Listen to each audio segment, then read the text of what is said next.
Kraft Music Hall will not be seen tonight, so that we may bring you the following special program.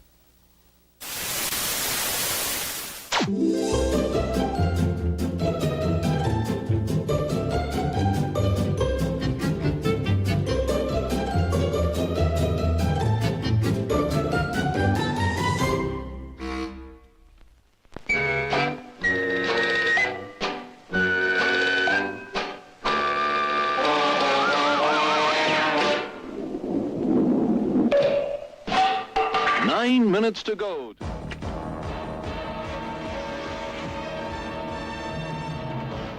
Kerosene planets. What's the matter, Batman? It's rush hour in Gotham City and the Batmobile is big. You mean... Yes, Robin, the Metro.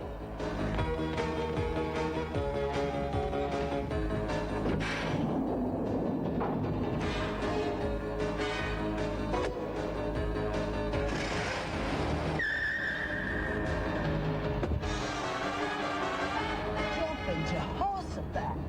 You weren't kidding about the traffic, Batman. Yep, lucky we've got the Metro. This little flyer sure is great for these city streets, Batman. And we're gonna make it to City Hall in plenty of time. Whoa! Curses, Batman! Gotcha, Penguin. When you've got to pick up a penguin, Metro gets you going.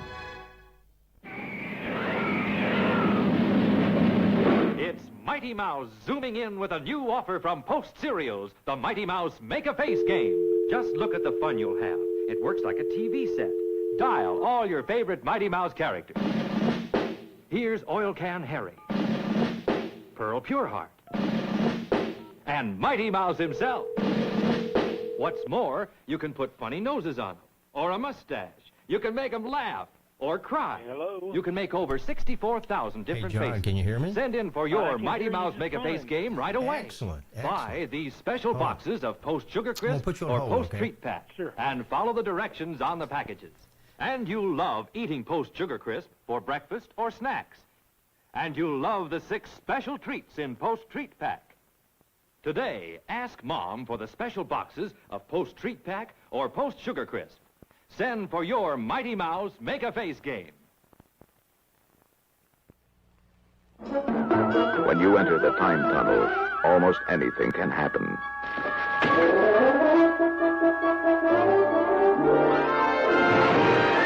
Fine!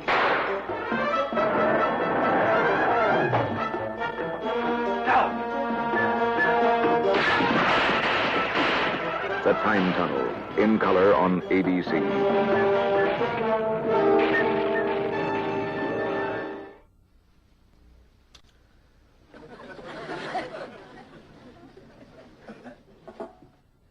Oh, hi, Andy. He caught me. I was just about to have Otis. You wasn't about to have a taste, was you? Yep. A taste of Post 40% brand. The tasty way to get your brand. Why? What'd you think I was getting? Oh, what you said. With the delicious flavor unlike any other brand cereal in the world. Yeah, Golden Flakes of Bran. Got that wonderful flavor of Bran muffins. It's so good, millions of folks eat them for flavor alone. Yeah. Sorry, Otis, I thought maybe you had a bottle in there. Oh, I do. Otis! You wouldn't want me to eat it dry. Start your day a little bit better with Post 40% Bran Flakes. They are good. I appreciate it and... Came to see me? You came to see me? Well, yes, I wanted to check my bag. Oh, thank you. Thank you. I've been so lonely. Oh, I'm sorry to hear that, but if you... I don't know what's the matter with me. Nobody comes to my counter. I see nobody. I see nothing. The other fellows, they get 30, 40 pieces of luggage every hour. Nice, glad luggage. You know what I got all day yesterday afternoon? One beat-up satchel, a bowling ball, and a live chicken in a shopping bag. Well, that's really too bad, and I'm sorry, but you see, what I have to do is get my bag onto the airplane. Please tell me the truth. You think a little that'll do me? But there's nothing wrong with you. You're a lovely man. It's just that I do have to get my bag onto the airplane. Every time I meet a good friend, they fly away. Where are you going, old pal? California. I'm going to miss you. Well, it's been awfully nice knowing you, too. At least I can live on the memories of the good times we had together. Listen, don't forget to write. And listen, don't forget to watch Hogan's Heroes.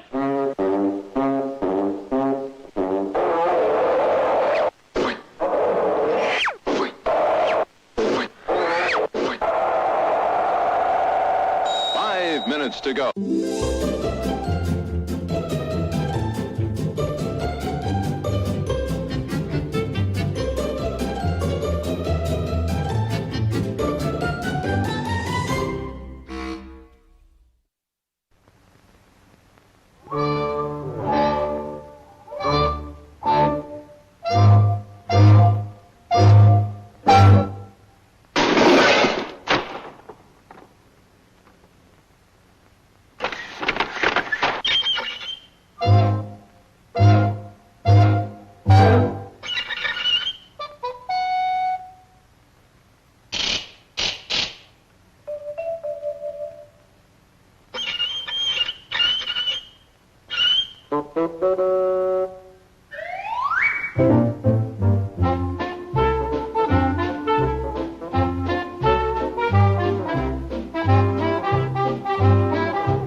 This is the coffee pot at work. Listen to it perk. Look at the coffee as it gets darker and stronger. Smell the honest coffee smell. Ah, smell it. But will this cup of coffee taste as good as it smells? You bet it will, because it's Maxwell House, the coffee that tastes as good as it smells every time. Maxwell House coffee tastes as good as it smells every time. If you like to look at good coffee, listen to good coffee, smell good coffee, and taste good coffee, brew Maxwell House, the coffee that tastes as good as it smells every time. Maxwell House is good to the last drop. It tastes as good as it smells every time. Maxwell House. Ipana presents Bucky Beaver's Space Guard. Brusha, brusha, brusha, here's the new Ipana with the brand new flavor. It's dandy for your teeth. It's decay germ, and he's headed this way. I'm gonna make cavities in everybody's teeth.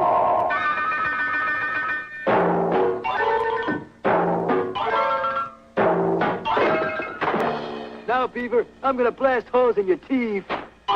Ipana!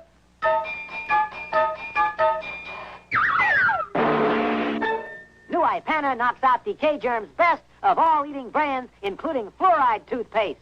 Brusha, brusha, brusha, here's the new Ipana with the brand new flavor. Knocks out decay germs best. Fresh, clean, and minty, you'll like it. New Ipana toothpaste.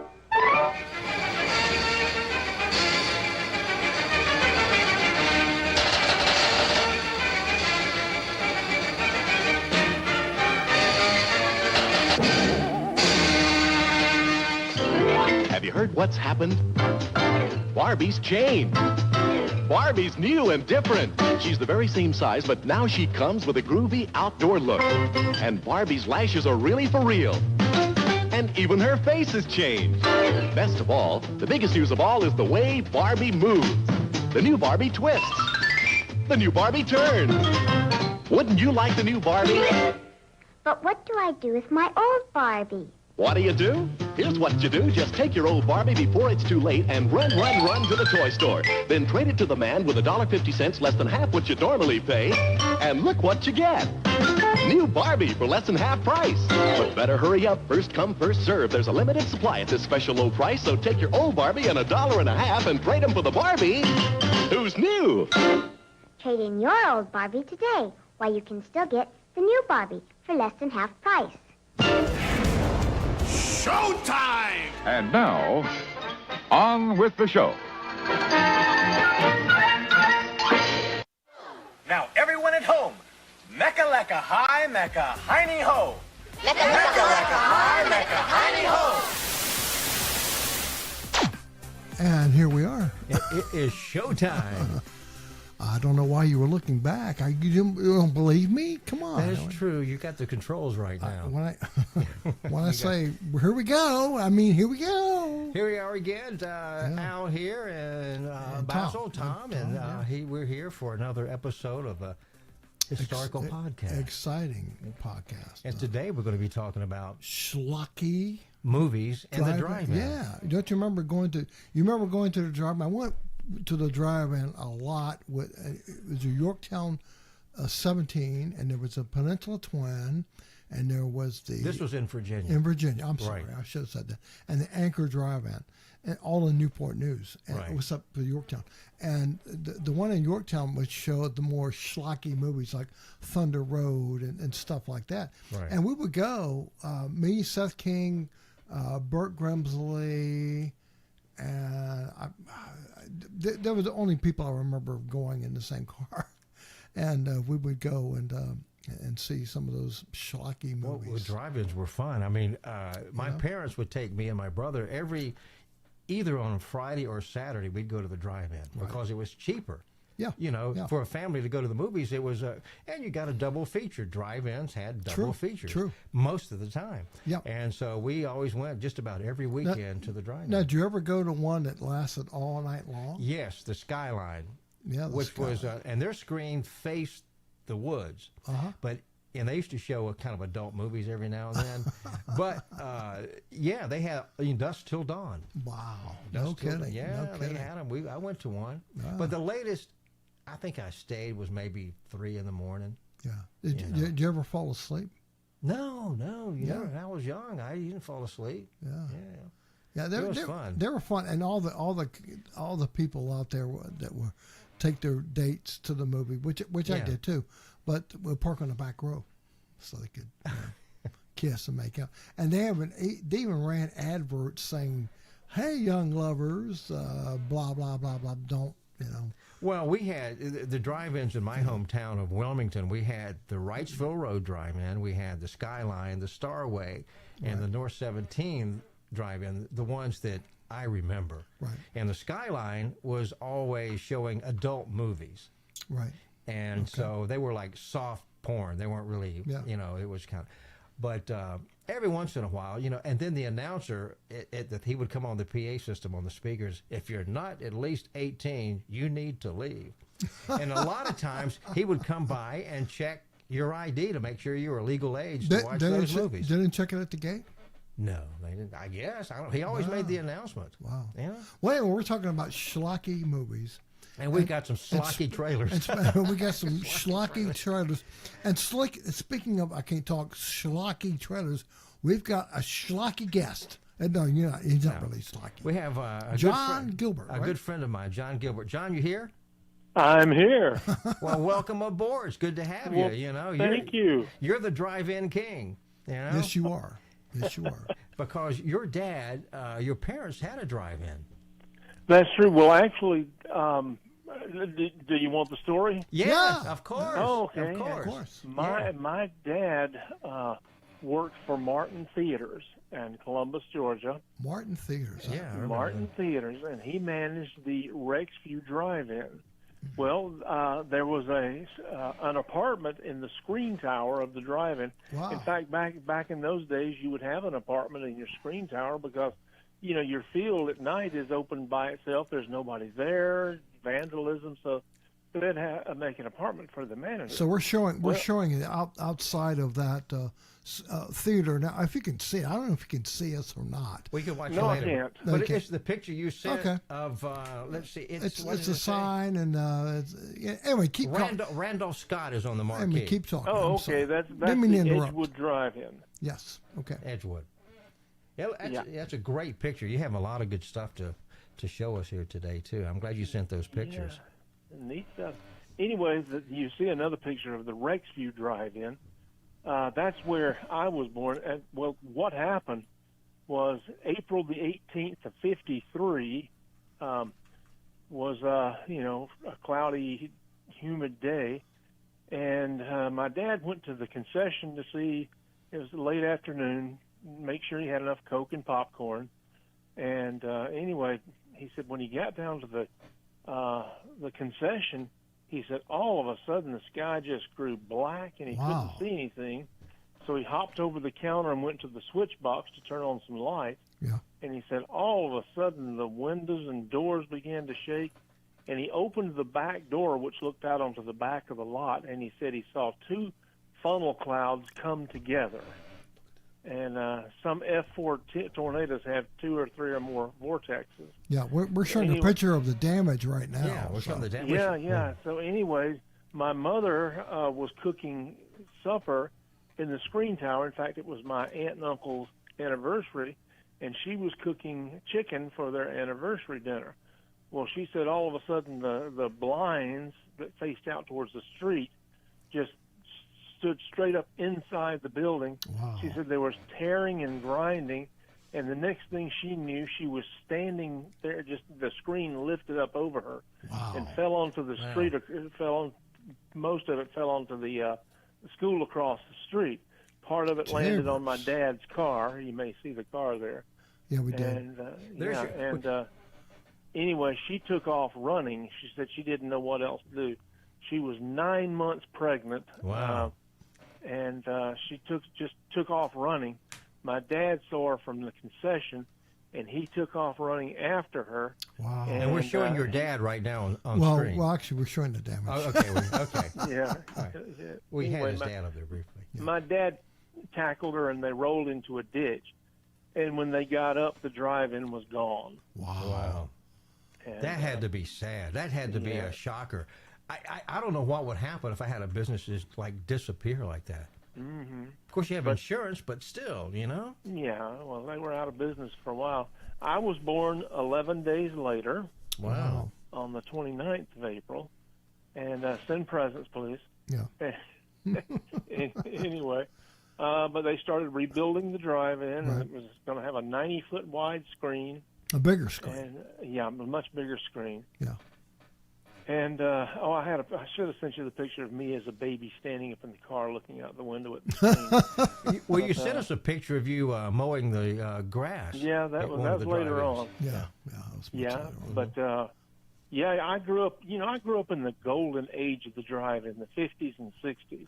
Right. Well, and, that's when they were the most popular in the 40s and the 50s. You know. Yeah, and we just had great times at the drive-in, and. I had a story. Did I send that to Scary Monsters magazine? Mm-hmm. Oh yeah, you can read my issue number 130 of Scary Monsters magazine. Mm-hmm. Has some story of me growing up in the drive-in. Really? How do we get that magazine? Well, you go to scarymonsters.com, I think it is. Can you see it online, or you have to order a copy? You have to order. Well, it may be online. I'm not sure. Haven't checked. Well, send us a link to it, and we'll check it out. Yeah, they sent me a complimentary copy. How long ago was it? How long ago was that? That was the spring edition. Okay. Spring issue. Okay, so it's not like it was years and years and years ago. Yeah. No, this was recent. Okay. So anyway. Great. But had a lot of great times at the drive-in. And I remember... this wasn't a schlocky film, but the thing is, what you have to understand about the drive-ins, the drive-ins were the red-headed stepchild of the theater industry. Yeah, well, that makes sense. Yeah, nobody wanted to rent them first-run films. Right. My dad wanted first-run films. He knew what my dad was a promoter from the word go. Was he his own booker too? He did do some booking, but not much. Oh, okay. Martin Theaters had their own bookers. Right. But he could put in suggestions of what he wanted. Yeah, he did. And because it had a special event coming up, hey, let's get such and such film in here, and that usually. But anyway, the drive-ins wanted to run first-run movies, but the studios wouldn't allow it. So they had to get things like House on Haunted Hill, and I've got a great story about that one. Well, we want to hear it if you got a chance, that time. You think it was because the theaters that the chains the drive-ins didn't pay as much for the features or the films? Oh, well, you have first run, right, sub run, and second run. Right. And the drive-ins always, your first run theaters would open up in New York, Chicago, Miami, Atlanta. Right. And then a week. Indoor theaters. Yeah, and a week or so later, you got your sub run, which your smaller theaters got that. And then after the sub run was over, you got second run, and then the drive-ins would get that. And a lot of people say, "Oh, I want to see such and such," and well, we wait till it comes to the drive-in. Right. Well, didn't people wait because the drive-ins maybe were, they could accommodate families, and they were a little bit cheaper than a family going to an indoor theater? Oh yeah, they were, and plus at the drive-in, you had a lot of times in front of the screen. You'd have a playground, merry-go-round, playground, swings, and things. Yeah. And then about that time, somebody found out that you didn't have to take responsibility for your own actions, right? And began to sue the drive-ins every time somebody got a splinter. That's true. And so they took the playgrounds away. Yes. Just wasn't worth it. Yeah. Well, I guess there was an insurance thing too. Yeah. Oh yeah, the insurance. But let me tell you about House on Haunted Hill. Okay, my mother loved scary movies. So every time there was a Vincent Price movie or something on, my mother was there, and I was in the floorboard of the back seat. And hopefully with the motor not running. Not running. Okay. But I was scared to death of the monster movies. Just didn't like them, I like, I was a kid. I liked Disney and things like that, but didn't like the scary movies. Well, anyway, I'd hear the music start to build, and down in the back seat I went. And I'd go, "Mama, what's happening? What's happening?" So-and-so, such, and then I'd hear the music build again. Yeah. And what's happening? And she'd tell me. And finally, one point, the music starts to build, and I jump down, and I said, "What's happening?" She said, "If you want to know what's happening, watch the movie." House on Haunted Hill. How could you hear it on these speakers? Like we're showing a drive-in speaker now. So how? Okay, yeah, you had your little speaker. How could you even hear it? That you hook to your window and hang off your window? It just had a little volume control. Plate on the back that hung onto your window.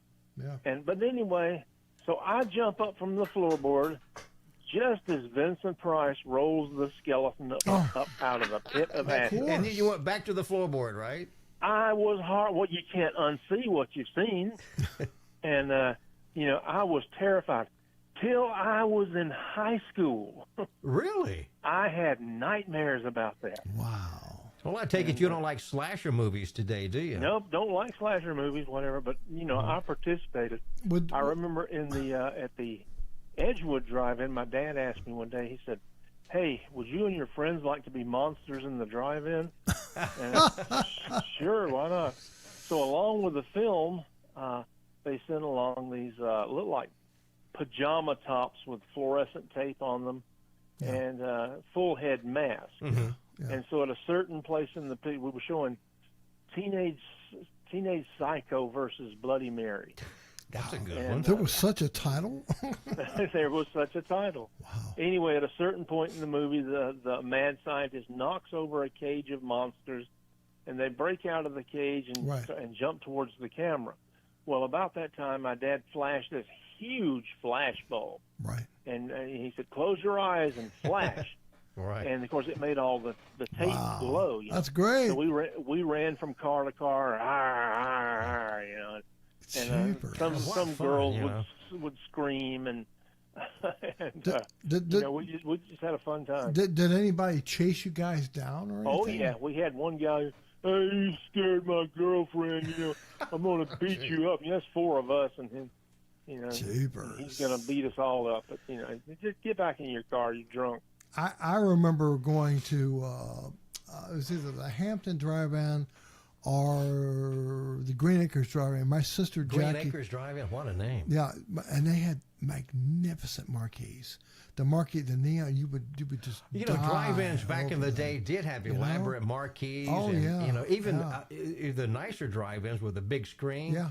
A lot of people that own drive-ins, John, they live there. They have their houses at the base of the screen. Well, that's what John's family did. Yeah. Well, after the screen was blown down by the 1953 tornado, they didn't rebuild the apartment. Oh. Okay. And so they thought, that big, huge screen is just nothing but a sail in a strong wind, and so they didn't rebuild the apartment. What part? What was that? Was that Georgia? You said? Columbus. Yeah, Georgia. Columbus, Georgia. Okay, Columbus, Georgia. Well, luckily they don't get a lot of tornadoes down there, but they do. It's possible. It's a pretty good. Nothing like out in the Midwest, but we do get our share of tornadoes. Yeah. The drive. And like I say, I grew up there, and lots of fond memories. And I love the projection booth. Oh yeah. To me, that was a magical place. That's where the movie happened. Yep. Oh yeah. And do you know the first time I ever saw a 35 millimeter projector was at the drive-in? Really? Because the door was open where the concession area, then where the drive-in was attached, and so the projectionist had the door open, and I was in there getting some popcorn, and I just looked in there and I says, "Oh my God, those are huge!" Yeah. And the projector was tilted up because it had to shoot up to the screen, and it had this, and that was the biggest. I was just amazed at how big that projector was. Yeah, even at the Anchor Drive-In that we would get, which was around the corner from our house, the booth was right next to the concession stand, and the door was always open. There was a screen door, but you could look in. But see, and they weren't air conditioned, and they had carbon, and those and things carbon. got hot. Got hot. Yeah. They were hot.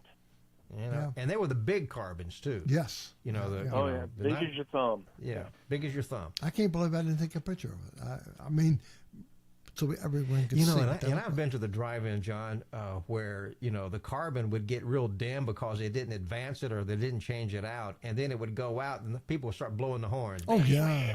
Yeah. Well, what happened there was, the drive-ins were notoriously cheap as far as pay and everything else goes. They were. Right. And they would tell you, burn that carbon down as short as you can burn it. And I've been there too, and I've seen exactly what you're talking about. Right. And the picture would start turning brown, and I'm like, oh, hurry! I'd see how much film was left on the reel. Oh, got about 30 seconds. That surely will make it through that 30 seconds. Yeah. And it gets brown and brown, and finally it just goes out, and you go ahead and change over anyway. Yeah, I was going to say, did you change over early? Because well, normally you can burn 2 good reels on one carbon. Is that right, John? Yeah, 2 to 3, depending on the size of the reel. Right, right. I want to say the Anchor ran 6,000s, but I could be wrong about that. What, 6,000-foot reels? Yeah. Well, the drive-ins I went to ran the 20-minute reels. Yeah. I've never seen them.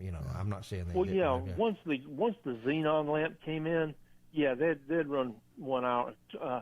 A 6,000-foot reel is 1 hour. Right. Yeah. And so they would run that. But now, if you had a good projectionist, I have actually seen them run a 1 hour reel on one carbon. Yeah. But you really got to know what you're doing to run an hour on a carbon. Well, for a lot of people who don't know, the carbon lamp house has a little motor that it turns and it advances the carbon as it burns. Wow. Just ran some last weekend. Carbon. Yeah, you told me you have a fellow that has you told me like an airplane hangar, correct? Yeah, he's got some old film projectors in there that were that he inherited when the owner died, and he loves showing those things. And it's fun every once in a while to go run the old carbons and strike the carbons, and right. They'll hiss when they first strike. And, right. It goes. Yep. Well, what I'm running, what you're seeing on the screen right now is, which I don't know if you've ever heard of it, John, or not, but it was a fly-in drive-in. Yes, I've heard of and there's that. a picture of some planes, and they would land on the field next to the drive-in, and they taxi over to the back row, and that's where they would line up, as you can see here in the picture. It's funny. I have never heard of a fly-in drive-in. Yeah. How could I not know about that? They absolutely had. I mean, they didn't have many of them. No, did they? No, there wasn't many of them. No, it really wasn't. So. Wow. Yeah. Fly-in drive-ins. Amazing what they had back then. Even they tried to innovate, back then, and fly-in drive-in. Really, was there that many planes that wanted to fly in into a movie? I wouldn't think so. I think it's more of a gimmick. I think to leave at night, you'd have to have your IFR rating. Yes. Oh, you think? Yeah. Either that or they'd leave them there until the morning. Well, I don't know. did your parents ever have dusk till dawn movies? Oh, absolutely. I remember we advertised a Dusk to Dawn movie one time, and the deal was anyone who stayed got free coffee and donuts. Oh. Well, finally, as the night wore on, about 3 or 4 o'clock in the morning, there was finally one car left. And, if we'd had maybe another feature, we could have gone to Dawn, but that was all the features we had. Yeah. Well, a lot of people, they ran them repeat special. them. They repeat the movies. first feature. Well, they would show the main feature, then the B feature, then they'd feature the A picture again. Right. So, Right. Yes, yeah. Correct. Well, at 4 o'clock in the morning, we're out there, and there's one car left. And this guy's like, hey, I paid to see a Dusk to Dawn movie, and it ain't dawn yet. And my dad's like, get back in your car. I want my money back. Yeah. He said, call the police. It was only a few dollars. It was only a few dollars back then, anyway. So yeah, I remember when it went up to $1.25, and people were, I'm not paying $1.25 to watch a movie, and they'd turn around and head back out. Well, leave. How many people did you catch in the trunks of their cars? Sneaking in. That's the fun part. We had a police officer that worked with us on the weekend, Officer King, and you'd see a car come in raised up in the front. Yeah, and the back end in the back. The back end was just about dragging the ground. Yeah. And Officer King is standing there. There'd be one guy in the car, and they had a little counter snake, that you ran over, registered the car, and they'd run over the counter snake. And then he'd stop and say, you want to let him out now, or you want me to catch him inside? Well, can I have my money back? No. Pull over and open them up. Wow. And I remember one place, 3 guys, 1 girl, and a cooler of beer in the back of that car. Oh, my gosh. Good grief. That is, I never snuck in. I always paid. I never tried to sneak in. Yeah, but did you ever go to the movie with friends? I remember one time doing that with a bunch of people in the back. I want to say it was like a 1960 Chevy Impala, which had a big trunk. And the car, we nicknamed the car Black Beauty. Really? And it was owned by, I'm not going to say who they were, but they lived down the street. And we would all, I wouldn't pile in the trunk. I didn't get in the trunk, but some other people did. We got away with it. You were too big to get in the trunk. One funny story. One funny story was a car came in just like that. One driver way down in the back, and as they pulled in, Officer King, he just followed them till they parked. Yeah, and then he just stood beside the car, didn't say a word, and finally you hear boom, boom, boom, boom, let us out. And he just stood there and watched them. The guy come around, open the trunk, and all right, you either go to jail or you pay the ticket. Wow. So, you know what I liked about the drive-in, too? When you went to the ticket booth to get your tickets, they always gave you a little flyer of the movies coming up. And I wish I'd have saved a bunch of those. I used to save them as a kid, but of course I don't have them now. But they used to always, because the drive-in would play a movie for a week, sometimes less than that, and they would list all the movies coming that month. Oh, wow. Yep, programs. We'd hand out little programs. And your dad did that too, right? Oh, yeah. Wow. No, did you print them up yourself, or did he print them up himself? No, there was a company at the time. There was a company at the time that Martin Theaters had contracted with, and of course the booker would send a list of what was coming, and those little, they'd have like little. The posters are called one sheets, and they'd have little reproductions of the one sheet in there. And the little flyers were different colors. Sometimes they would be green. Sometimes they would be blue or purple. One color. Yeah, one color. Yeah. Did you save any of those? Do you have any of those in your collection? I had some years ago, but I don't know what. I went up inside the screen tower building at the Edgewood.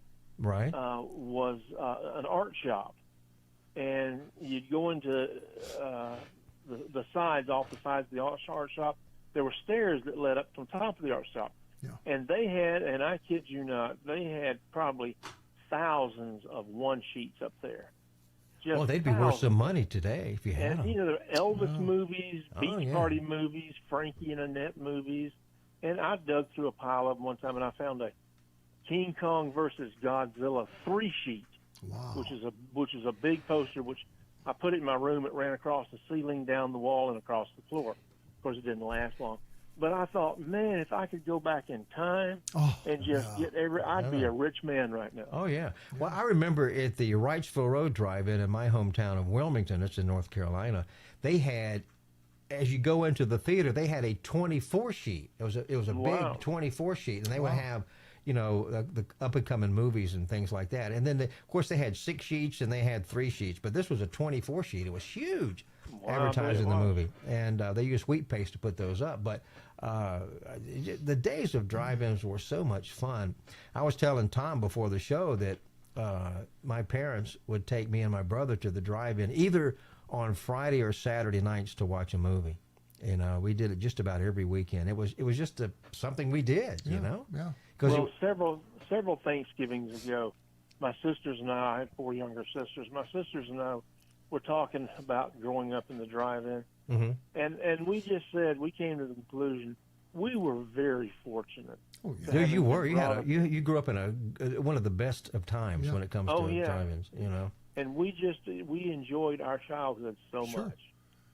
My parents would load us up in the Oldsmobile. It was a 58 or 59 My Oldsmobile. dad liked Oldsmobiles. He put a mattress back there and everything, and the mattress would come up level with the front seat, and he would stop at a local bar or whatever and get us a 6-pack of brownie drinks, which were like Yoo-Hoos. Yeah. And we would we have our pajamas on, and 8 times out of 10 we'd fall asleep. There's 3 kids. And we'd fall asleep or whatever the case may be. But everybody got to enjoy a movie. You know? Well, as a kid, I remember Mother would give us, we had pillows in the back seat in case we got tired and went to sleep. Because a lot of times we would go to the drive-in, but it would not be a kid's movie. It was something my parents wanted to see. Correct. And we would come along because we had to, but we just go to sleep in the back seat. Yeah, all the time. I remember at the Rexview drive-in, I was just a little kid, and I remember they had a seating area, and I was sitting in an outdoor seating area because everybody didn't have a car back then, and so that drive-in had foot traffic, and so this open air seating area, I was sitting there watching Toby Tyler 10 Weeks at the Circus. I remember that. Yeah. And I remember we're looking at the screen going, I was old enough by now to realize those aren't really circus people; they're actors. And I said, I can do that. And since then, I've been in plays and movies and John, you got a play coming up. Not to change the subject, but Christmas, right? Christmas plays. You do it usually every year. Yeah. Somehow, A Christmas Carol is my favorite story. And if I can plug my book, sure. I wrote A Christmas Carol Part 2. It's available on Amazon. Right. And how about that? I didn't know that, John. That is terrific. John, you should have told us. We could have put a picture up. We could have put a picture of it. I'm sorry. I should have sent you one. But my friend called me here about 6 or 8 weeks ago. Right. And he said, John, I just read your book. And he said, you were a genius. Those aren't my words. He said, you know that I'm associated with Angel Productions, don't you? And I said, well, no. He said, well, my daughter is their hairdresser and makeup artist. Angel Productions does The Chosen, and they just did kind of religious movies. I've seen them advertised on Facebook. I've seen they have a Facebook page. Angel also the Sound of Freedom made $174 million in the thing. Wow. Anyway, he said, would you mind if I gave a copy of your book to one of the producers? And I said, no. No, I wouldn't mind. Wouldn't mind at all. Yeah. And so anyway, he called me about a week or so later and said he had met with the people, gave my book, said, one of these guys loves A Christmas Carol. I said, well, mine is a sequel to A Christmas Carol. Oh, good. And we find out what happens to Scrooge. Now, do you play Scrooge, or do you play one of the other many characters from I that? can answer both. Yes to both. Okay. Ebenezer. No, what? Every idiot that goes about with Merry Christmas on his lips should be boiled in his own plum pudding and bedded with a stake of holly through his holly should. No, we need to have you on again and talking about Scrooge and some Christmas movies, because we're going to do a thing about Christmas movies. Oh, and you're welcome to come to my home in the studio and be live if you want sometimes. Yeah, and you can come dressed. And you can see my projector set up, and you can wire my Dolby. I'd love to run your projectors. And you can wire up my Dolby processor. Yeah, I can wire that up for you. We've only gotten through reel 4 of Gone with the Wind. So, and so far there's a slight green emulsion line, and I'm anxious to see if that goes away. And I've got a really an IB Tech print of a movie that it was actually donated to me from the Chicago film people. They kind enough to send it to me. Oh, Dad, Poor Dad, Mama's hungry in the closet, and I'm feeling so bad.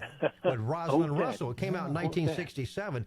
And it's a very quirky, bizarre movie. And they sent me a print, and it's an IB Tech print. IB Tech? And I want to see it. It's got the original Paramount bands on it. Mm-hmm. So it's I need to run it. I'd love to see it. Tom wants to see it. Mm-hmm. But well, speaking of green emulsion scratches, make sure your gate is clean at every showing. I never scratch prints. Well, this print was already scratched, so he didn't. It's not like he was scratching it. We had one projector at the Carmike. It was house number 5 or 6. It's one of the big houses. And we went to that projector with a fine-tooth comb. We could not find out where it was scratching the print. But we'd always put a little green emulsion hash mark, dead center. And when it was Tom didn't clean the gate. Yes, I did. And when it was a scope print, guess what? That emulsion's got bigger. So, so with every print, I remember... they were Christie projectors, and I don't like Christie projectors. They make a great lamp house, but I don't like their projectors. Yeah. They're all belt-driven.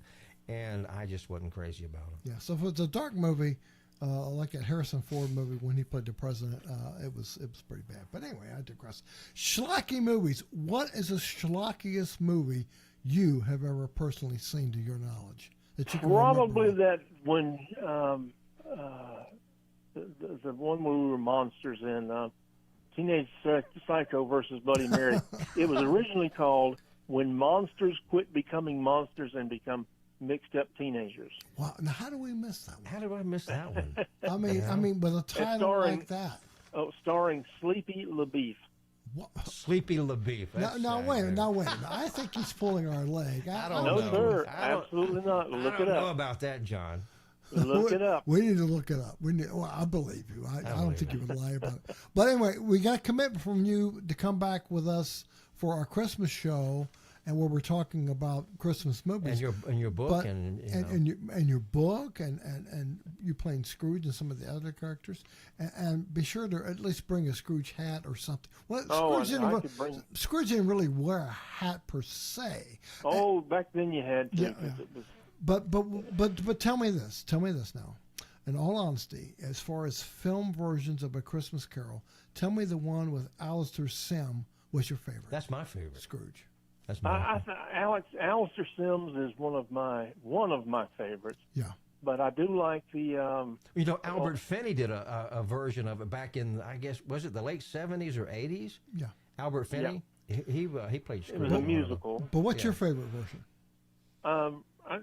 I'm torn between Alistair Sims and the George C. Scott. I knew you were going to say that. I knew you were going to say George C. Scott. Okay. Did you like the George C. Scott version, Tom? It was okay. It was okay. It was all right. I didn't have a problem with it. I liked it because I had a print of it. Oh, you still have it? Yeah. Don't have the print. No, I traded it for something else. Was it 35 or 16? Oh, it's 35. 35. Yeah. He's a 35 guy. Yeah. Well, some of the movies we're going to talk about, see if you recognize these titles. Gator Bait. Yeah, that sounds familiar. 1973, we got a trailer for it. Honeymoon Killers. No. 1970. I Spit on Your Grave from 1978. Yeah. Legend of Boggy Creek. Oh, yeah. Walking Tall. Oh, yeah. Walking Tall, yeah. Oh, yeah. And then Butcher Baker, Nightmare Maker. Nope. Faster Pussycat, Kill. No, that sounds That was Russ Meyer. I mean, it was just It's an immortal trash classic. How about Thunder Road, 1958? Oh, yeah, everybody knows Thunder. In fact, I'd sit at the drive-in waiting for that end scene where he runs into the power station. Wow. And the car blew up. That really excited me as a child. We won't run the trailers till after, because you can't hear them. Okay. Okay. But anyway, Thunder Road is probably, I guess, the most popular drive-in movie, Tom? It is. In fact, I was talking to, who was the guy? In Athens, Tennessee. They wanted to run, a car club there wanted to run Thunder Road. Mm-hmm. They had to call several bookers, and they finally found a print. Really? 35 I thought they had print plenty of them back in the I guess they did back in the day. No, well, they get thrown away and go bad and whatnot. Tom Epps, that was his name, at the Midway Drive-In in Athens, Tennessee. And he said they eventually located a print, and he said they packed that lot out.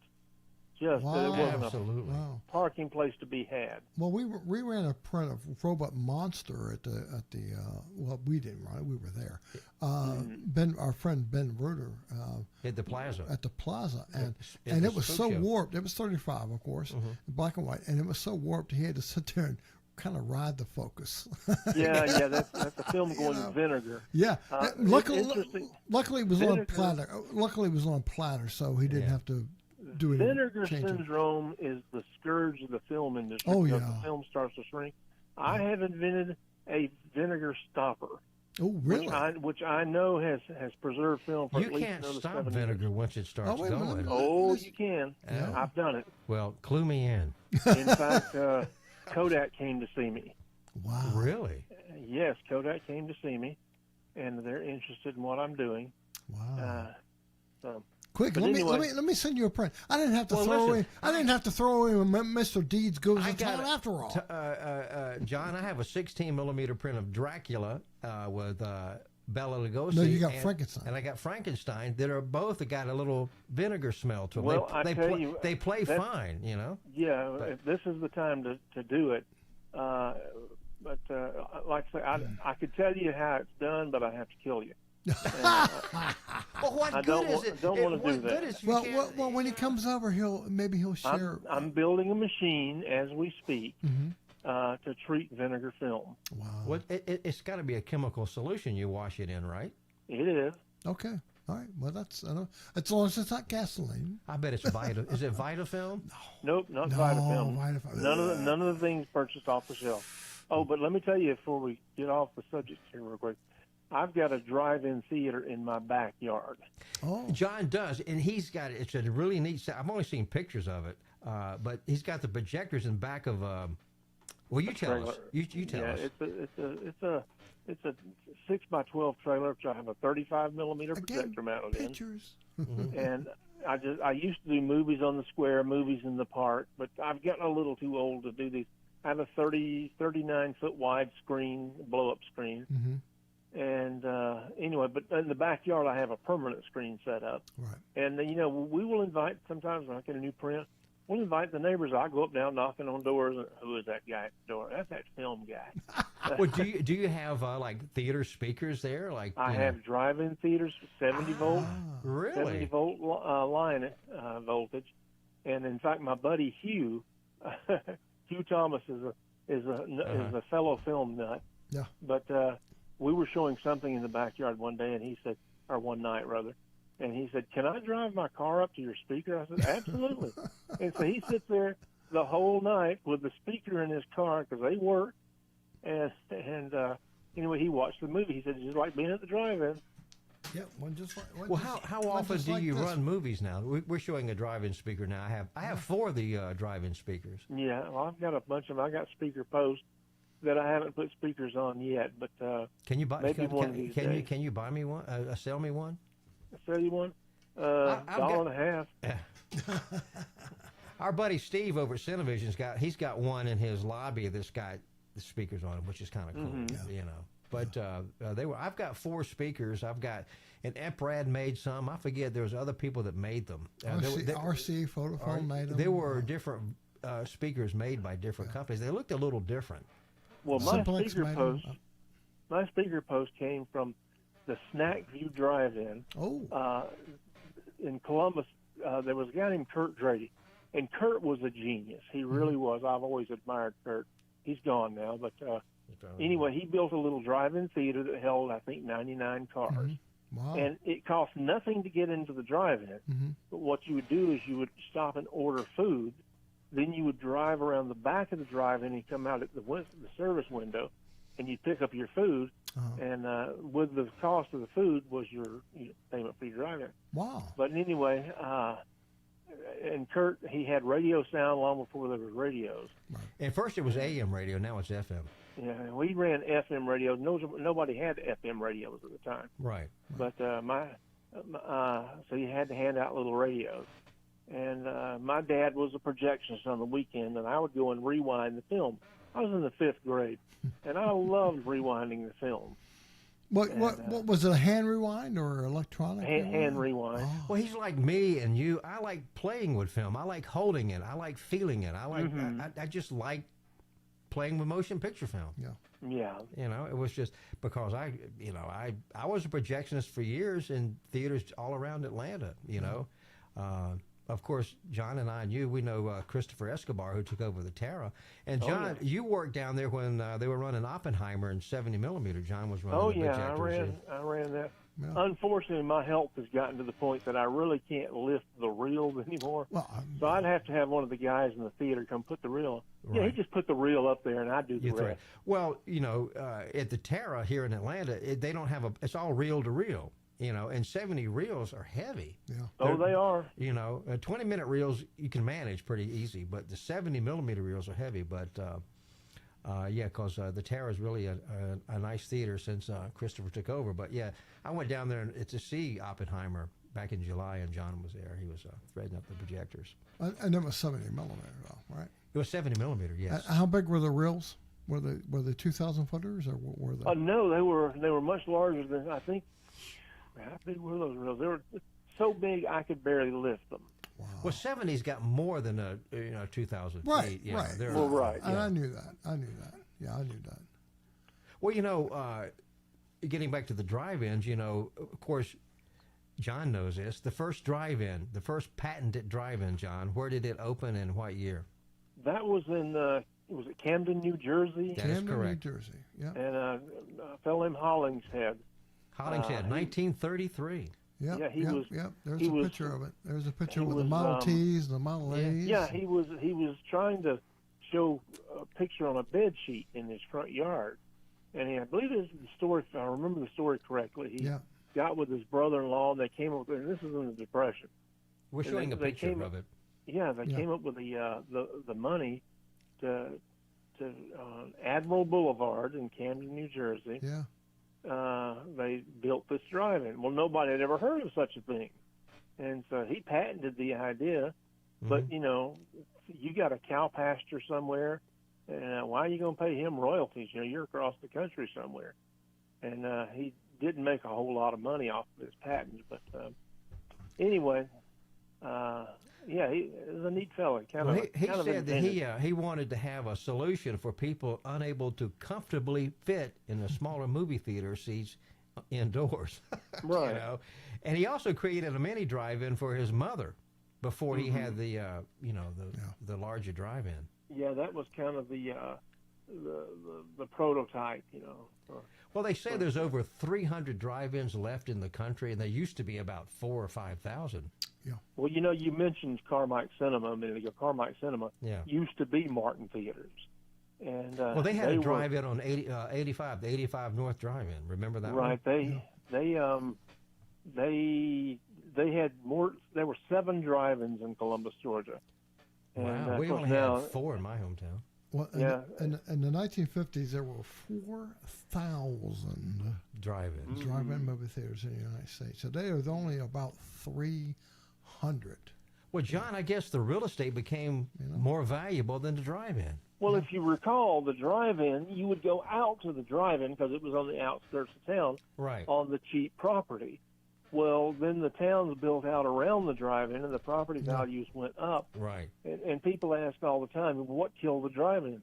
Property taxes. Oh.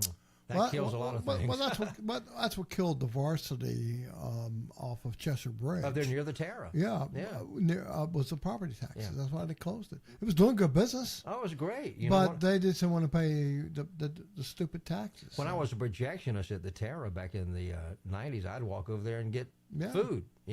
I'd get food for the crew, and I'd go over there and pick it up and bring it back. Yeah. But that's property taxes. According to the United Drive-In Theater Owners Association, which I didn't know was still around, there were 305 screens in the U.S. with 549 as of October 2019. Now, New York has the most, 49 theaters. Today. Yeah. Pennsylvania, 45.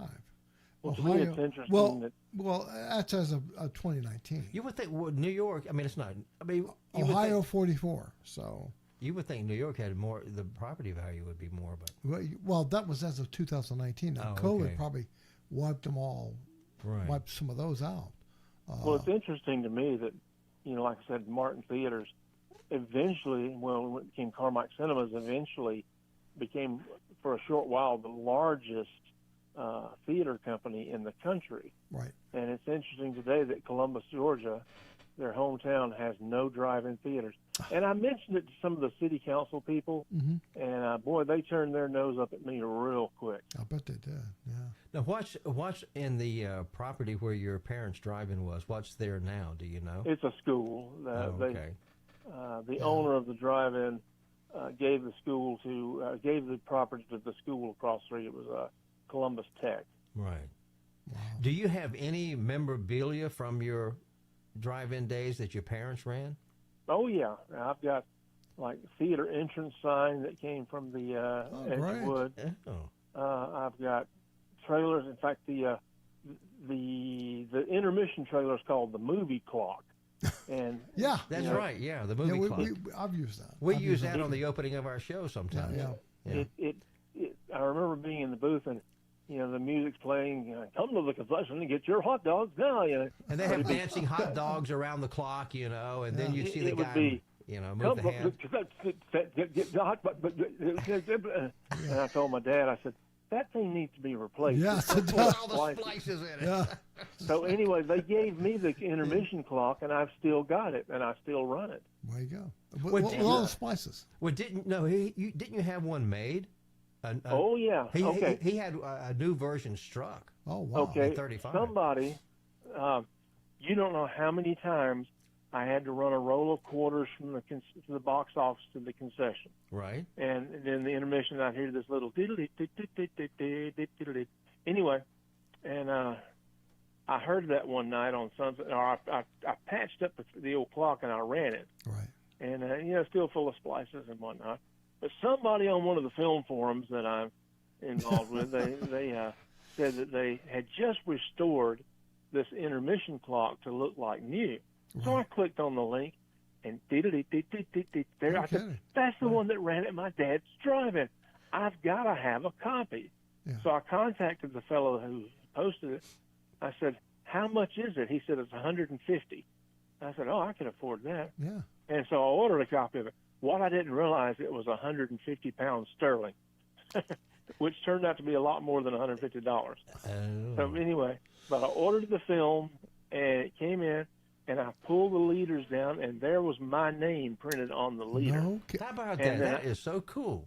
And I ran the thing in the backyard drive-in, and when it came on, I was jumping up like a kid in a candy store. I guess you were. And look at that's it. I heard that thousands of times. And it was just like going, for a minute, I was back at the drive. Going back in time, yeah. Wow, that is a great story. That's a great story. What kind of projectors do you run? I can't remember. Are they Centuries or Simplex? I have all Simplexes. To me, I just like Simplex projectors. Well, I have two Super. They run like a sewing machine. As long as you keep them oiled, they'll run forever. Yeah, that's true. They're great machines, and mine are pretty quiet. I never cared for Century projectors. I don't know why, but I like the Simplexes better. Yeah. Did you have a favorite? I liked your enemy, the Christies. But that's I understand why. I don't like the Christies. Yeah, well, they were easily and they were noisy. They're noisy. Of course, they're in a booth, but they're still noisy.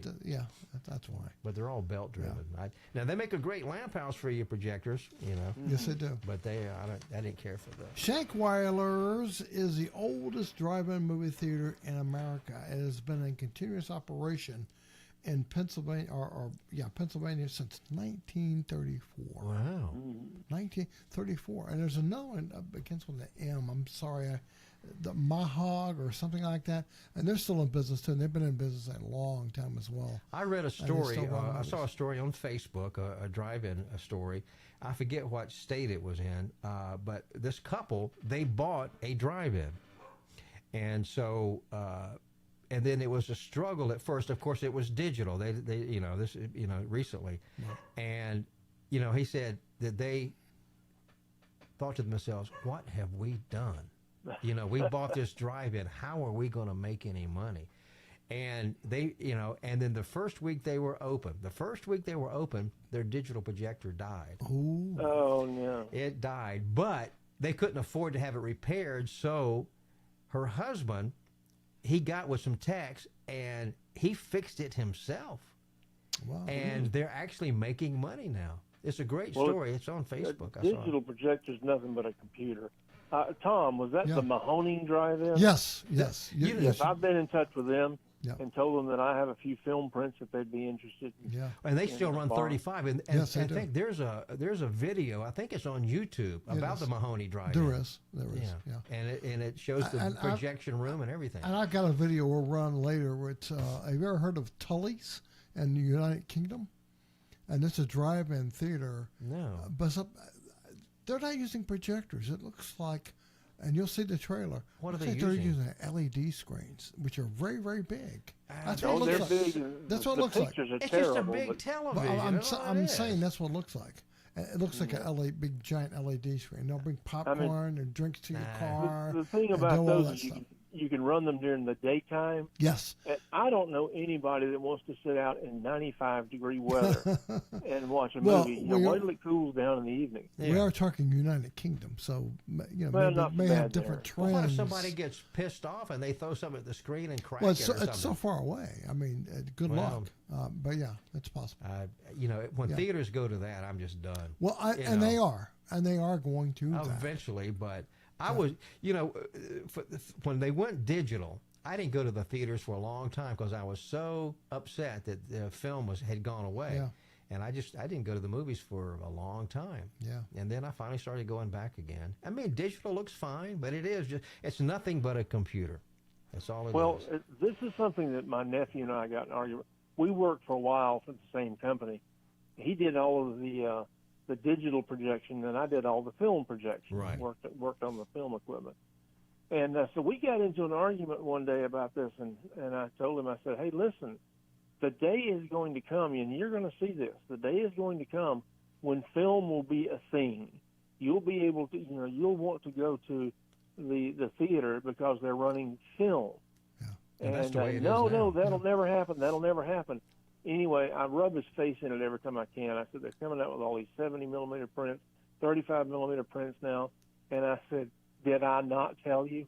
Yeah. Well, it's kind of like vinyl records has come back. Exactly. Yeah. Vinyl records are outselling CDs. Yeah. This year, that's what I was going to say. This year, vinyl sales have superseded CDs. Yeah. Yeah, you got a turntable right there. Yeah, that's a nice. This is a nice turntable. Yeah, it's a Technics. It's a Technics. Yeah. Those used are about $1,500 now. People have a lot of money for it. Yeah, I've got a Technics as well. But I mean, vinyl is just something. It's like film. It's something about it. It's so tangible. You can see the grooves. You can. But that's why the Plaza and the Terra here in Atlanta have 3570 machines, because they run a lot of retro stuff, and they pack the theaters in, to see the Alfred Hitchcocks and the Rocky Horror Picture Shows, and people. It's just nostalgia. Well, what they should do, and especially at the Plaza, is think about possibly, instead of the booth being totally dark, windows up and backlight the projectors so that people can walk by and see the projectors. Well, I tell you, I was called down to the plaza, maybe a year ago, and they said their picture wasn't fitting the screen properly. Right. So I realized they had a wrong lens. Aperture plate, our lens, yeah. I brought the new lens down, which did the trick, but it was still off. And I told one of the guys, I said, go down front and pull your masking in till it's at the edge of the picture. And this was an old gangster movie they were playing. Right. And when I saw that, I went nuts. I was jumping around again. I'm like, this is the way film used to look. It was in the old 3x4 format. Yes. Right. And anyway, and I just went nuts. I said, when my dad would go around from theater to theater, he'd visit the different managers, and he'd tell me, go into the auditorium, sit down for a while till I come and get you. Just watch the movie. And that's the way it looked. It was the old 4x3 masking, and it was like just stepping back into the past again. Oh, yeah. Well, do you think people today going to the movies, do they care about masking? I mean, a lot of young people, they just don't know. They just go watch the movie. I've been to AMC theaters where, like at your old theaters, an AMC theater, and they have electronic masking, which is cool. They program it into the digital projector, and after the trailers, if it's a scope movie, the masking will just open up to full frame. But I don't know if young people today really care. Do they? I don't think so, because I was at a theater one time. My late wife and I, she went to what was it? Some war picture. Maybe it'll come to me in a second. But anyway, I didn't feel like going that night, and I really wasn't. Didn't feel well. And so I'm. It's probably Midway, the new Midway. The somebody's wife. Who's the somebody's wife? The general's wife. Okay. I don't remember. The general's daughter, maybe? I don't remember. Okay. But anyway, I don't remember.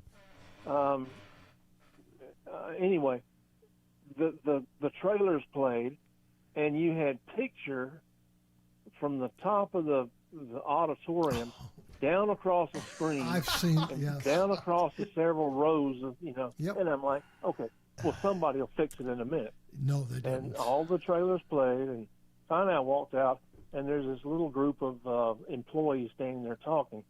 And I said, whatever happened to the days when you had a real projectors in the theater? What's the matter, sir? I said, your picture in there is all over the ceiling. And this guy just turned around and walked off and went in one of the doors. I'm assuming he was the projectionist. Anyway, when I got back into the auditorium, I saw the lens flip, and the picture was correct. Right. Yeah, I've seen that a couple of times. Well, a lot of projectors, when I ran movies over at Emory University, we had a strong system of simplex projectors and had a turn on it. Yeah. We could just, the lens would just automatically turn. You could, but in those days they cued film with silver tape on the edge of the film. Yeah, and I had to replace it a lot. That would trigger on the Christies. Yeah, on the Christies, and it would trigger the lens change or whatever. Yeah. Yeah. So, well, gosh, John, it's been fun talking to you. Yeah, that's been great. And I appreciate your input, and we'll get together again. And around Christmas time and talk about your book. Absolutely. And we'll have to. And do you have any? Let me ask right now on the air while we're on the air. Do you have any footage of you performing and stuff like that we could? Possibly... Oh yeah. In fact, if you want to go, if you type in YouTube. John M. Gilbert, all one word. Okay. Up will come my YouTube page. And you'll see A Christmas Carol there, starring me as Scrooge. Right. And I don't think I did too bad a job, So. It's John N. Gilbert, like John... M is in Martin Theater. Okay. John M. Gilbert, one word. John M. Gilbert, one word, and you can get my webpage there, and you'll see all my silly stuff that I do. Oh, okay. Well, I'll subscribe. And you can subscribe to my YouTube page, Hardy Entertainment. House Place. Yeah. Yeah, back when I was a kid, I had an 8mm camera. Me and my neighbors were always making little films, and I just love film. It's just my my thing. Wait! You're the same as John Gilbert, the actor. How'd you know? I'm sorry. How do you stay so young? Well, Sonny, it's kind of hard. wait, yeah, because you were born in 1897. Come on. Okay, I'm sorry. I want you. Wait, and you died in 1936. Who are we talking to? I need your secret. Yeah. Okay, great, John. John, we look forward. That's another John Gilbert. Yes, I know. We know. Well, we like Al said, we've enjoyed having you. My gosh, you're just a wealth of information.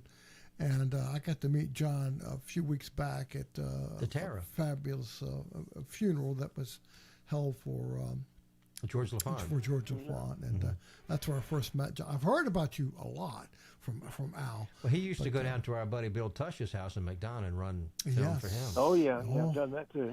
Yeah, I've seen that very projector. You know, when he moved out, he just left that projector there. Yeah, he sure did.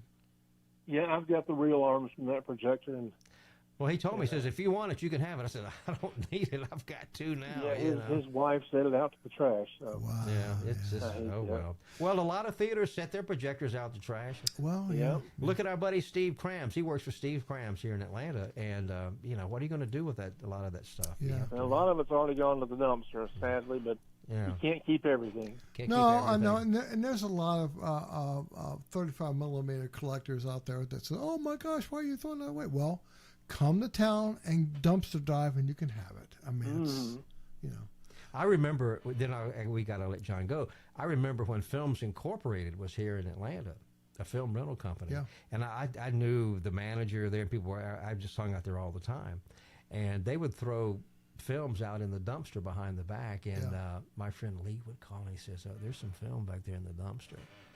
And so I'd go back there and get it. That's how I got a print of Rocky Horror Picture Show in 16 millimeter. Wow. And our good friend Bruce has that now. Yeah, Bruce has got it. Yeah, but you used to rent from them a lot. Oh, yeah. I mean, but see, what was cool about it, every weekend, I would go down there and pick out a movie and take it home. They would let me just borrow them and take them back on Monday. Yeah. I did that all the time. Yeah. And they had a ton. They're still looking for you. We should have known you back then. Yeah. I took Star Wars home when they got a print of that. I mean, Raiders of the Lost Ark and all the good stuff. Wow. I was the Catch Me Out. Had people over to watch. Yeah. Well, John, come back, and we certainly look forward to your return. And you've been a wealth of information for our listeners and viewers. Appreciate that. And go to YouTube. You can go to Nostalgia Rewind right now and see the rest of the show. But anyway, because we're live, but and Tom's page. Yeah, I can't wait to get together again before Christmas. And be sure to get issue 130 of Scary Monsters magazine. There's my whole story. Yes, of course. Remember that, because I'll forget. Scary Monsters magazine. Okay. Yeah. Issue number 130. Should I write that down? Yes, you should. Hang on a second. Hey, short pencil's better than long memory. Oh, yeah. Oh, yeah. I guess. Let me write this down. Oh, yeah. Scary Monsters. Oops. We see we could have had John on for the fabulous... What is it again? Scary Monsters, I believe it's ScaryMonstersMagazine.com. Even if you put that in, it should take you to it. But issue 130, the spring issue. Issue 130, the spring issue. Okay. I felt like the girl. I felt like what's her face from one of the movies. I'm sorry, I'm getting old. What can I say? Who's getting younger? That's true. Anyway, Benjamin Button, I guess. Yes, I like that movie, by the way. That was the only way. But you don't see that anymore. No, you don't see it hardly at all. Okay, John, we'll look forward to talking to you again real soon. Well, I've enjoyed it. John, it's been a pleasure. And I'll talk to you soon, okay? Thank you, sir. Thank you. Appreciate you. Bye-bye. He's such a nice guy. Oh, he is. He's very tall. He is. He's very tall. He's very tall. He's a tall person. Put that on hold. I did. So... Hey, listen, we're rapidly running out of time. We've gone an hour and 3 minutes. We can go to let's just. We got some trailers we want to show you from some schlocky movies that played at the drive-in. Schlocky movies. Find Gator Bait since you're running the controls. Well, you can get on back where you're supposed to be in frame. Man, you ain't got to touch anything. You ain't got to touch a thing. Right. Oh, you got it up. You got it up already. That's why I said you ain't got to touch nothing. All right, let's run it. You want to run Gator Bait? No. Let me tell you something. Gator Bait came out in 1973. Right. And it's a tasteless, lunk-headed exploitation movie. Yeah, it's your typical exploitation. It's your typical Gator Bait. Let's take a look at it. But it did well. Yeah, but it did well. Well, here's Gator Bait. And enjoy it, because I know I did. Here it is.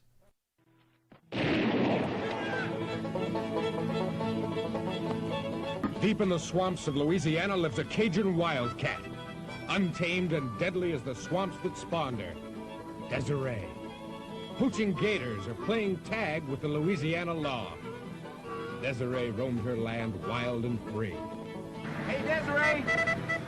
We're already naming the law.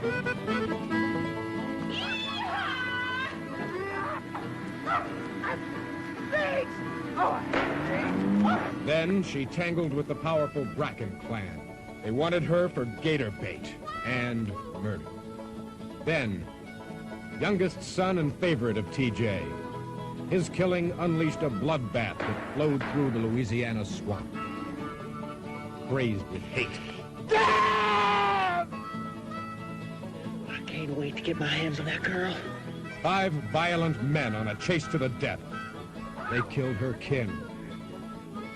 They burned her out. They made her a savage. What the hell's she doing? Get out of here!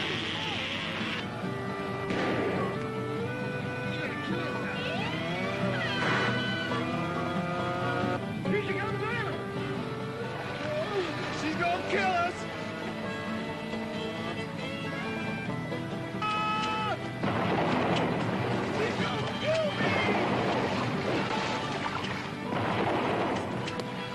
She stole their food.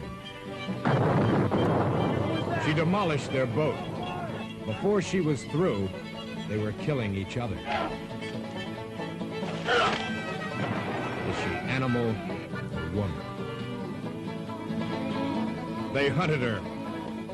They fought her.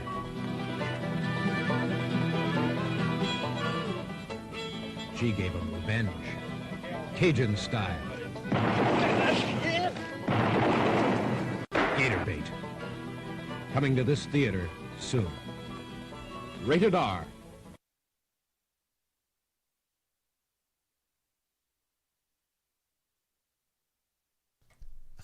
Gator Bait. I pointed to you. You're looking at your phone. I was looking at my phone. You're Sorry. looking at the delay. That's right. Gator Bait. The trailer didn't do the movie justice. I don't know. It probably didn't. Because what the I can't even talk. What the high schoolers and the middle schoolers that went to see this movie at the drive-in wanted to see was a scantily clad lady with a shotgun. So that was attractive to them, I guess. Redneck, what are you going to call them? I don't know. Yeah. Who was in the movie? Do you even know? Nobody. I didn't write the names down because you wouldn't know who they were anyway. You wouldn't know who they were. Wow. All right, so Honeymoon Killers. Yes. As your next item up for this bed. movie came out in 1970. We're going to run through these fairly quick. So. Honeymoon Killers came out in 1970. Right. And it's about an obese nurse. She doesn't mind if her toupee-wearing boyfriend romances other women. Wow. Honeymoon Killers, 1970. All right, let's roll that one. All right. Ooh. You know who's in this movie? Who? Tony LaBianco. You know the Tony LaBianco. You'll recognize him when you see him. It's a black and white movie. All right. Well, hit that trailer. All right, roll it. All right.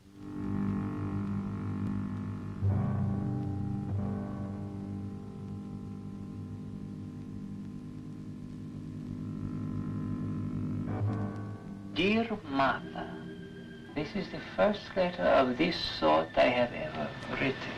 Ray was a con man who made one mistake. He fell in love and took Martha along for the ride. I can arrange a meeting with a very nice woman in New Orleans.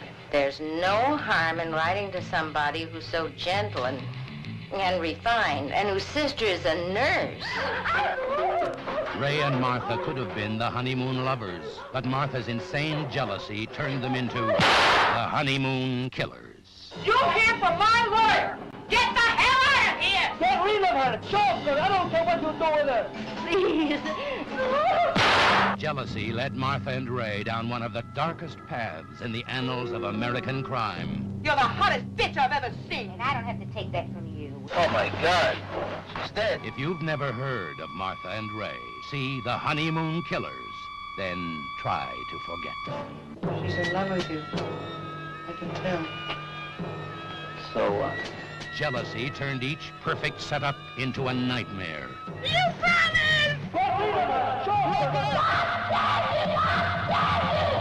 Do you realize that with your stupid jealousy, you could have gotten me into trouble? I'd rather see you in jail than making love to another woman. If you've never heard of Martha and Ray, see The Honeymoon Killers, then try to forget them. I don't want the checks back. No, I don't want them back. I'm not going to call Sarah. All right, Ray. I just want to go for a walk by myself and think things over.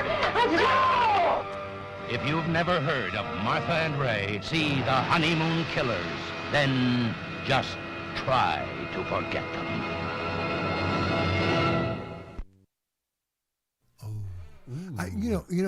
The lady with the hammer reminds me of that James Caan movie with.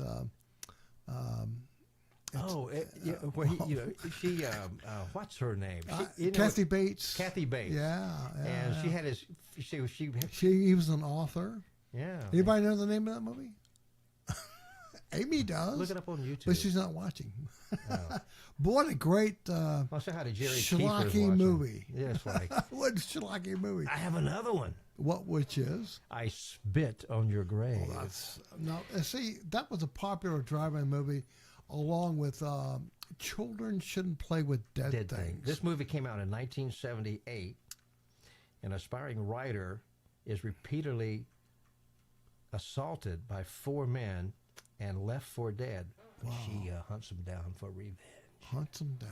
Okay, well, I Spit on Your Grave. Let's watch that one. Oh boy, I can't wait to see the trailer. To see this. Yeah.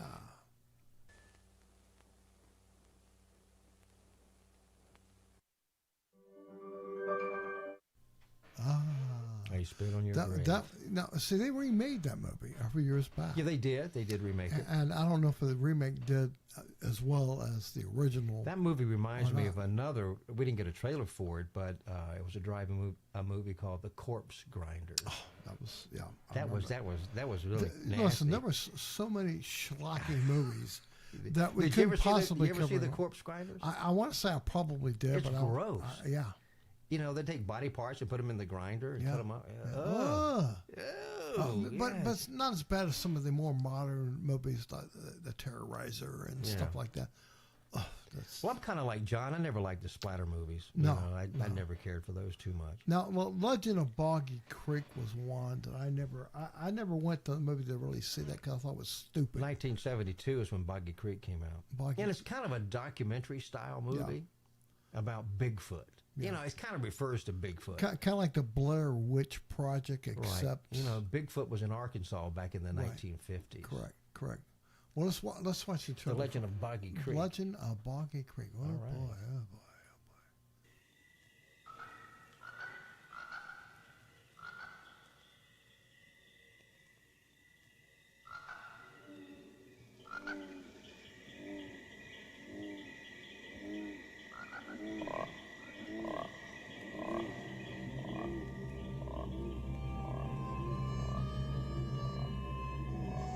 Here in this primitive river-bottom wilderness in southern Arkansas, along with deer, duck, crane, and beaver, lurks a creature that walks upright. Whether it is a man, a monster, or a myth, no one really knows. What we do know is the people around Fouke, Arkansas say they have seen such a creature nearly 250 times since 1954. And that this creature, whatever it is, emits one of the most terrifying sounds ever recorded.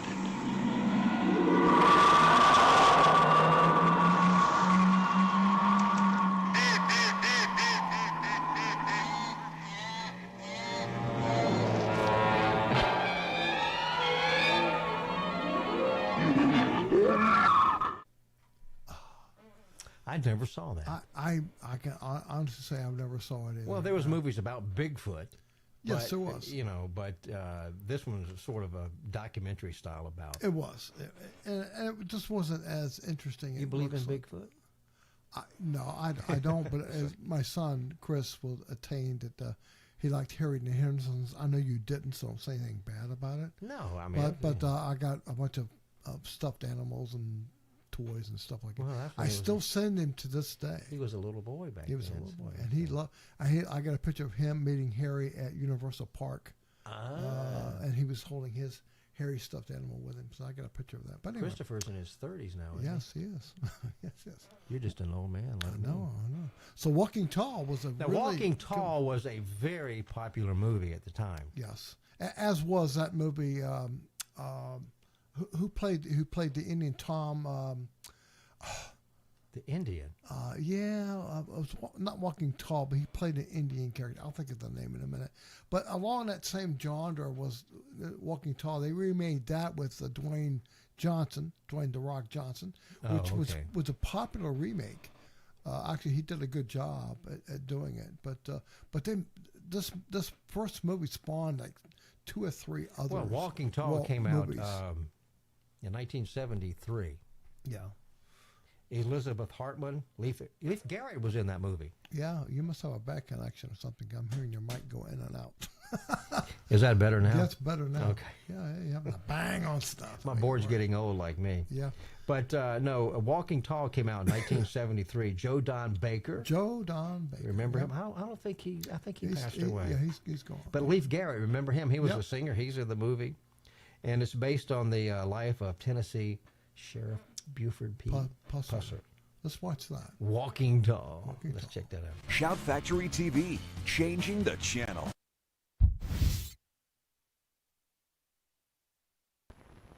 When was the last time you stood up and applauded a movie? Audiences across America are standing up, applauding, and cheering a film called Walking Tall. I thought you walked tall. Looks like you gotta learn how to crawl. You let them do this to me and get away with it, then you'll give them the eternal right to do the same damn thing to any one of you. Walking Tall. It's a deeply moving contemporary film based on the true story of a young man who wouldn't surrender to the system and the girl who always stood beside him. You gambled your life, and no one has come to say thank you. Maybe nobody really does give a damn. It's the picture your neighbors are talking about. It has been called the best American movie of the year. Join the audiences applauding Walking Tall, rated R.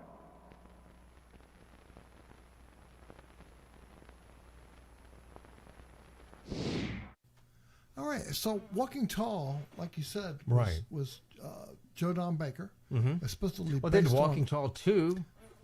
Based on was he in the second one? Yes, he was. But it was based on a real character, and the final chapter that came out in 1977, and it was it had Bo Svensson as the That's right. Tall. He was in it. You're right. Yeah. You're right. And so they made quite a few of these movies. Now I don't know if that all of them were based on fact or not, but they're based on the character of him. And I think he dies in this one. Oh, did I spoiler alert? Spoiler alert! I think he dies. He does die in one. Yeah, he does. The second one, maybe. Yeah. Well, the final chapter, I think it's when he final dies. chapter. Okay. Yeah. Well, they did 3. Yeah. Walking Tall 2, and final chapter. Yep, part 2, and then there's final chapter. Yeah. Oh. Yeah. So 4 hours. Oh. Sorry, I put my phone down. It's all right. So, all right, we'll do it. I think this one's a short trailer. A movie. This one came out in 1981, but Drive-In still showed it. Which Butcher Maker, Nightmare Maker. Butcher Maker, Nightmare Maker. That's another one I didn't really. It's about an orphan teenager dominated by his. Do you say aunt or aunt? Anyway, she's hell bent on keeping. You said potato. I said potato. She's hell bent on keeping him with her at all costs. At all costs. I think this is kind of a short trailer. But let's take a look at it. 1981. All right, let's look at it. All right. An unsuspecting boy comes home to murder. Suddenly, his life becomes a nightmare. Did you kill him? No! Was it the vicious act of a tormented stranger, or is it someone close to home? Caught in a web of bloody horror, he must find the truth or be the next victim. A chilling nightmare explodes in pure terror. See Butcher Baker Nightmare Maker. Rated R. Starts Friday. Well, that was a short. That's a short trailer. That was the short one we were talking about. Well, you know, some of these movies, the trailers didn't survive, and I think it was a remake trailer, probably. You know, and all right, let's continue here because we've gone an hour and 22. Let's talk about one of your favorite movies, one of your favorite schlocky movies. All right, Pussycat. Something about Faster a Pussycat. Kill. Did you ever see that? No, I don't know that I ever saw 1965. I probably it's saw a Russ Meyer movie. Yeah, well, that's probably why, because it had a lot of TNA. And it's immortal classic trash. Yeah. You know, it's basically about three go-go dancers. Yeah. They hold a young hostage and come across a crippled old man living in the desert.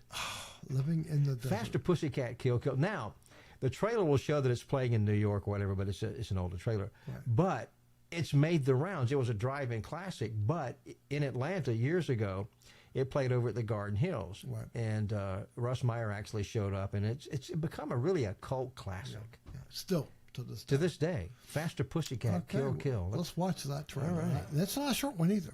That's a great trailer. Ladies and gentlemen, welcome to violence. The word and the act, encased and contained within the supple skin of woman. Johnny! Let's just time Lancelot as he comes charging to the rescue. What's going on here? 3.5 seconds, champ. You were great. What's the matter? The watch. She won't give it back to me. Let's have it. You've got a weird sense of humor. Try again. I get funnier.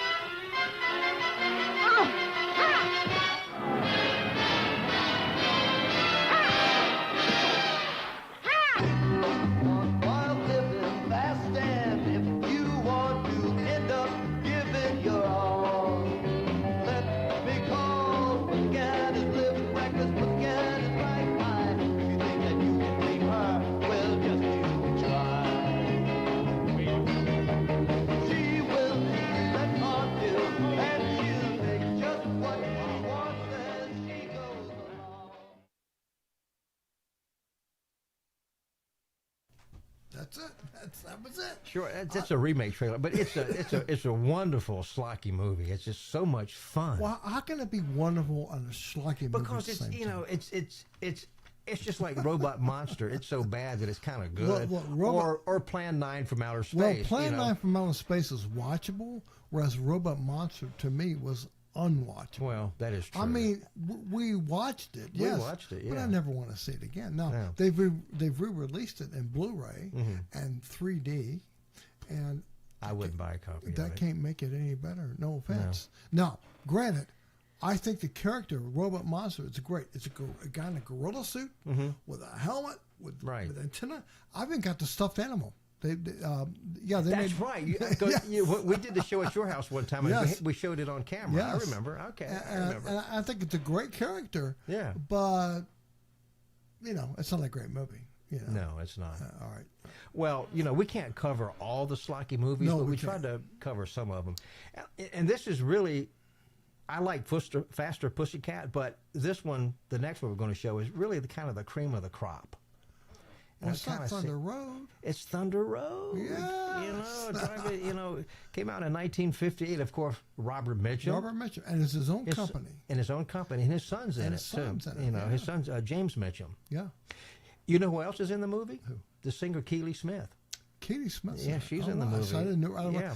Now, I remember going to the theater to see. Well, it was just one of the drive-in movies that was playing, right? And it was a main feature. So. Well, it's about a veteran, Korean War veteran, Robert Mitchum, and he comes back home, and he takes over the moonshining business. Yes, it's a cult classic. And it's based on the moonshine wars of the 40s and 50s. Now, he had just gotten off his contract, and that's why he was able to do this film, because they didn't want him to do the film. Also has Gene Barry in it.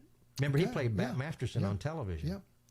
It's a great movie. It's a fun movie. It really is. Let's watch that. But this is probably, like John mentioned this movie earlier. He said when they found a print of it, the drive-in was packed. Yeah, it was packed. So and I think it would be packed now. I think. But Professor Morte should do schlocky movies and come up with another character besides Professor Morte to introduce him. Well, that's an idea. A greaser. Ooh, I should tell him that. All right, so let's watch. This is Thunder Road, 1958.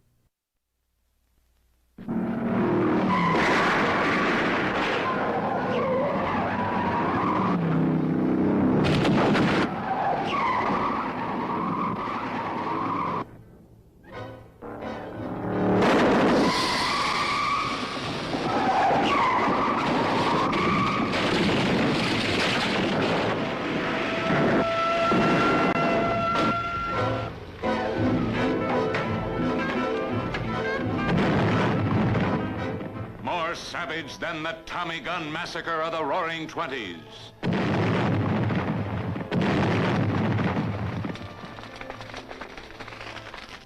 Nobody beats a federal murder rap. They'll stalk those ridges until there isn't a still left in Kentucky or Tennessee.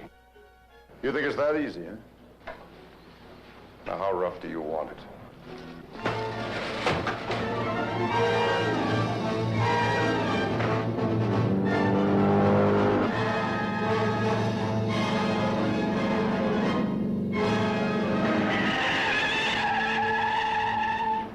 Put your dirty, fat hands on my kid brother. I swore I'd kill anybody that tried to make him a whiskey runner. That hard-headed hillbilly has caused us enough trouble already. Now, tonight we're going to take him out. And I mean really out. Now, get going.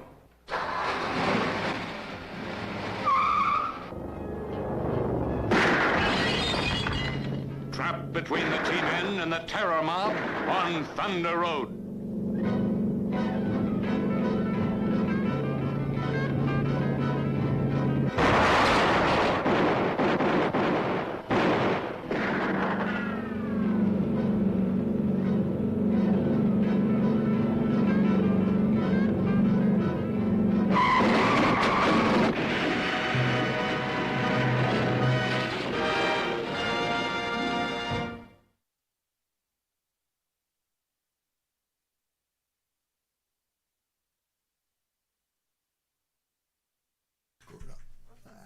Thunder Road. Thunder Road. That's a classic. Wow, that's a great movie. That's a great movie. I've always liked Robert Mitchum. You know, I've always liked Robert Mitchum too. There's a story about Robert Mitchum. When you were at Turner, he was in town to do an interview on TCM. Him and Jane Russell. Yeah, Jane Russell. They were in town to do an interview with Robert Osborne. Yes. At Turner Classic Movies, based here in Atlanta. Yeah, they were. And tell us a brief story. He wasn't very pleasant, was he? Well, no. He was pleasant. He just wasn't very a talkative person. It was very late in his career, and basically, I'll just cut to the chase because we're running out of time. Right. Basically, he was outside smoking a cigarette and taking oxygen at the same time. So he had the oxygen tank. Oxygen tank. I can't say it. And I said, "Aren't you afraid you might blow up?" He says, "I don't care." But you got to figure. I don't know how old he was then, but he's probably been thousands of interviews, and he probably just didn't give a crap. But him and Jane Russell were together, and they were giving yes and no answers. Not that they could remember anything, but it was tough for Robert Osborne. I felt sorry for him. When I met Robert Osborne and they used one of my projectors in a promo, I was there, and he told me, he said that Robert Mitchum was the toughest person. He never wanted to interview him again. No, and he didn't. He just, Tony Curtis wasn't easy either. No. Tony Curtis was tough, kind of tough too. And Mickey Rooney was just a chatterbox. Mickey Rooney would lose his temper just like that. Yeah. I mean, just wow. And one of the sweetest, it's. How was Jane Russell? She was not talkative either. Really? Yeah, she was real old and she didn't have much to say. and Sid Charisse was really nice, and James Gardner was really nice, and Charlton Heston was really nice. We could do a whole show. I met Charlton Heston. He signed a lobby card for The Naked Jungle. He did with Eleanor Parker. It's in there in my living room. Right. But I met him and I met him. But Robert Osborne, I really miss the days of TCM and him. I'm not a huge fan of. Yeah, I'll watch it still. Yeah, I know, the modern day. And speaking of TCM, I have a good friend, Millie DeGerno. She wrote a book. I think I've shown it before. TCM Underground. Oh, really? And can you see that? Well, I can see a little bit of. If you moved your fat head, I could see it better. Is that? Can you see? Yeah, you can see it. Yeah, you can see anyway, some of the movies we picked out were in this movie because they considered underground movies as well. Let's see the book again. Yeah, it's TCM Underground, 50 must-see films. Yeah. Take it down. Yeah. Okay, cool. Very nice looking book. It's a great book. It's a great book. And this is an honorable mention. I don't know if it played drive-ins, but it was such a quirky movie. It's basically an E.T. ripoff. Oh, Mac and Me. Mac and Me. Yeah. And it's about an alien trying to escape from NASA, befriended by a wheelchair-bound boy. And the funny thing is, the movie starts off with a Ronald McDonald. McDonald in it? It's called Mac and Me. Let's watch a little bit. Well, it's considered an awful movie, but we'll watch the trailer. Watch it. Here it comes. Okay. All right.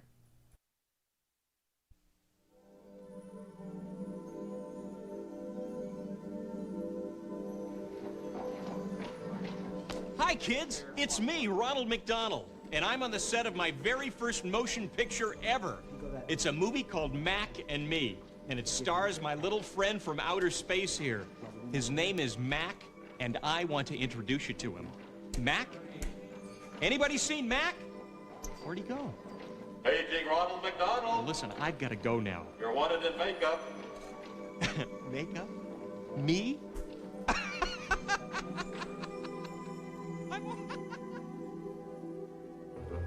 They were an average alien family living on their own planet.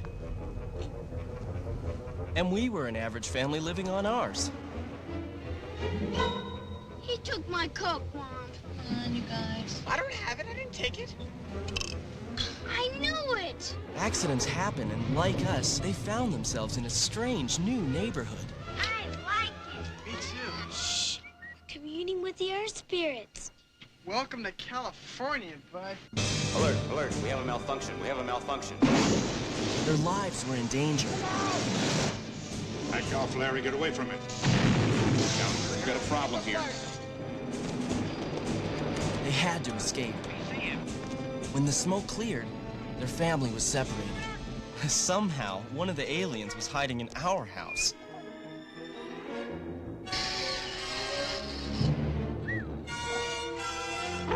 The government wanted to capture him.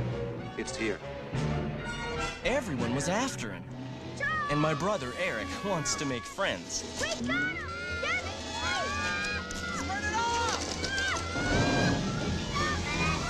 You sucked this living thing into a vacuum cleaner? Yeah, and then we blew him out again. Now Eric is risking not only his life, but my life. Give me the gun. Step back! To save them. This is the police.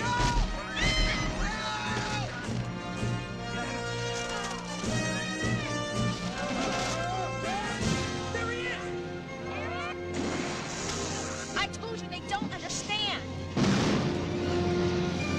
It's about more than friendship. It's about adventure. Mac and Me.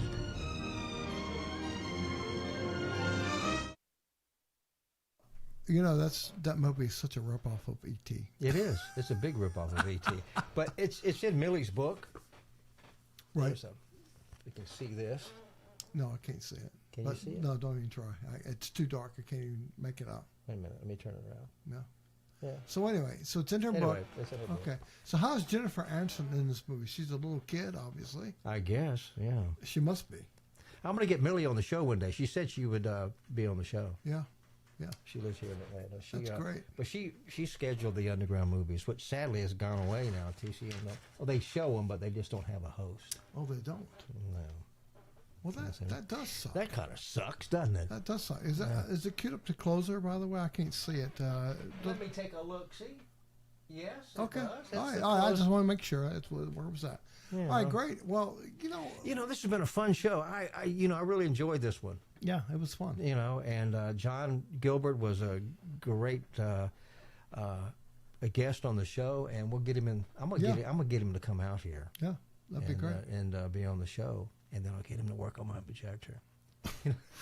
Ulterior motives. He knows all about that. John Ulterior motives. That's right. Okay.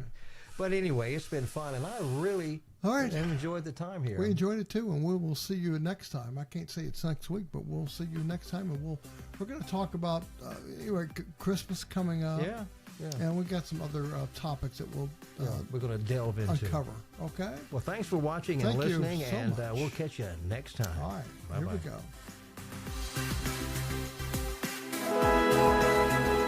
Your wish is granted. Long live John Lee.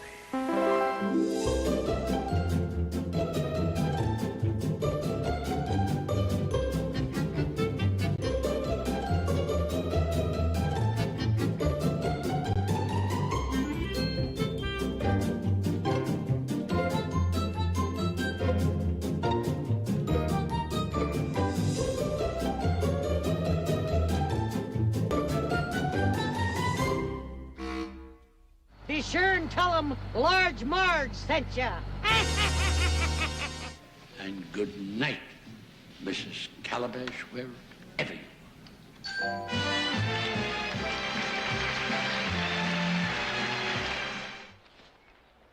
It's good to be the king.